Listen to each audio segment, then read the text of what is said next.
CM Yogi Adityanath का बड़ा statement, mafia का यही हाल होगा जो हमने किया। यूपी में माफियाओं के लिए कोई जगह नहीं। किसी ने भी अपराध किया तो यही हाल होगा। माफिया के कब्जे पर गरीबों का आवाज होगा।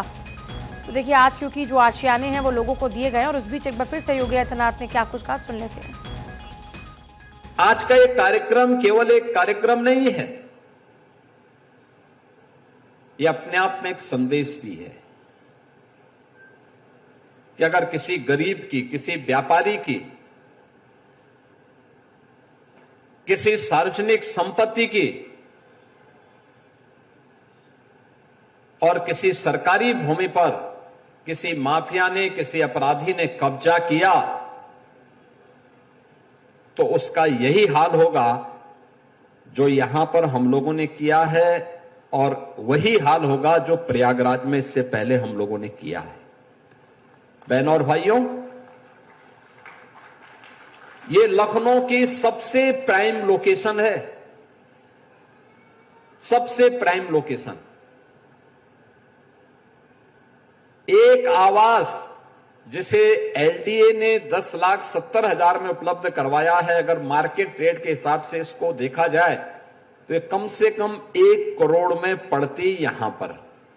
लेकिन रियायत करते हुए मेरी इच्छा थी कि जब माफिया से खाली करवाएंगे तो माफिया से खाली कराने के बाद हम इस लैंड पर गरीबों का आशियाना बनाएंगे, क्योंकि माफिया से खाली होगी तो गरीब का आशियाना ही उसमें बनना चाहिए। और ये उन लोगों के लिए भी संदेश है जो लोग माफिया को अपना शागिर्द बनाते हैं,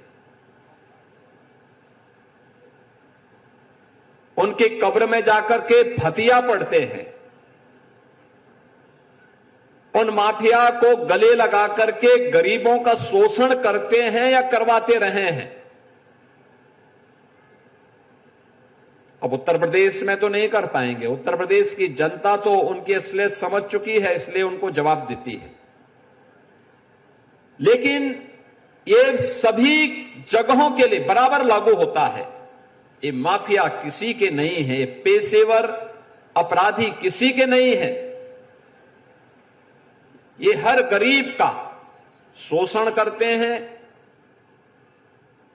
ये हर व्यापारी का अपहरण करके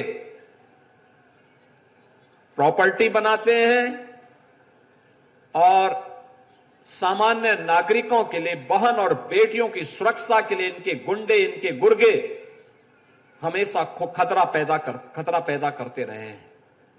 और इसीलिए जब 2017 में आदरणीय प्रधानमंत्री जी ने मुझे उत्तर प्रदेश में सेवा का अवसर दिया तो हमने पहले दिन ही तय किया था कि उत्तर प्रदेश की जो छवि है इसको बदलना है। उत्तर प्रदेश के बारे में जो नकारात्मक छवि देश और दुनिया में है इसको हमें बदलना होगा। और इसके लिए अपराध और अपराधियों के प्रति, माफिया और माफिया प्रवृत्ति की किसी भी प्रकार के कृत्यों के प्रति हमें जीरो टॉलरेंस की नीति के तहत कार्य करना होगा। और आपने देखा होगा पिछले 8.5 वर्ष में बिना रुके, बिना डिगे, बिना झुके अनवरत रूप से ये कार्रवाई चली है। और मैं उन लोगों से जो अब भी इन माफियाओं के साथ सहानुभूति रखते हैं, उन सब से कहूंगा कि वे अपने पैरों पर कुल्हाड़ी मार रहे हैं। अपने संगठन, अपनी संस्थाओं की अपूर्णीय क्षति कर रहे हैं। याद करिए, ये वही माफिया हैं जो माफिया भारत के संविधान का अपमान करते थे, कानून की ध्वजियां उड़ाते थे।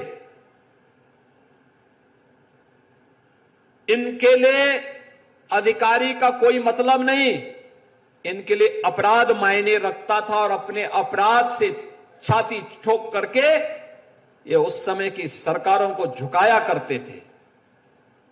और उस समय के सत्ताधारी दल भी इनके सामने नतमस्तक होकर के घुटना टेकने के लिए इन अपराधियों के सामने किस प्रकार से गिड़गिड़ाया करते थे आपने देखा होगा। लगातार पूरे प्रदेश के अंदर, पूरा पश्चिम, कहीं भी आप जाइए, मध्य में, बुंदेलखंड में, हर जगह ये माफिया हावी थे। लेकिन इन माफिया को जब सरकार की जीरो टॉलरेंस की नीति के तहत कंट्रोल किया गया और जिस भाषा में वह समझता था उस भाषा में उसको समझाना प्रारंभ किया गया, आज उत्तर प्रदेश की कानून व्यवस्था एक मॉडल के रूप में जानी जा रही है। और मुझे अच्छा लगता है जब एक गरीब आवास बना के रहता है। प्रधानमंत्री मोदी जी की अनुकंपा से अब तक हम प्रदेश के अंदर 60 लाख गरीबों को पिछले 8.5 वर्ष के अंदर एक एक आवास उपलब्ध करवाने में हमने सफलता प्राप्त कर दी। 60 लाख गरीबों के सिर को ढकने के लिए प्रधानमंत्री आवास योजना, मुख्यमंत्री आवास योजना और माफिया से मुक्त कराई गई भूमि पर इस प्रकार की आवासीय योजना के माध्यम से 60 लाख से अधिक गरीबों को एक एक आवास उपलब्ध कराया जा चुका है।